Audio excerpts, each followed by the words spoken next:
দেখো বন্ধুরা, আমার ছেলে মাথায় ফুল লাগিয়ে দিচ্ছে। বলছে আমি নাকি ভালো লাগাতে পারি না, ওর জন্য খুলে আবার সুন্দর করে লাগাচ্ছে। বলে তুমি কি ফুল লাগাতে পারো না মা? দাও আমি সুন্দর করে লাগিয়ে দিচ্ছি। দেখো ফুল লাগাচ্ছে, দেখো বাবা। আমিও দেখবো। বাবা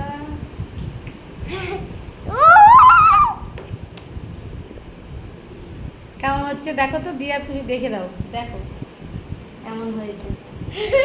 অনেক ভালো, গোল গোল করে বাজছে।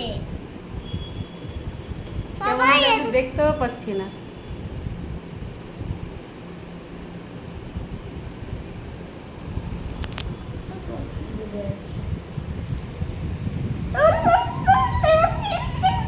আমার নতুন দোকান এখনো হয়নি? দেখো তাই? হ্যাঁ হ্যাঁ দেখছি। দেখো একবার। ওই যে নতুন দোকান হ্যাঁ, আমি এখন সবগুলো লাগছি। হয়ে গেছে। না এখনো হয় না আমার, এখনো তোর কেমন লাগিয়েছে? চুল সামনে আন। ও বাবা না দেখো, লেপাট এই লেপাট। দেখো কত সুন্দর লাগিয়ে দিয়েছে। এই থ্যাংক ইউ। ওয়েলকাম।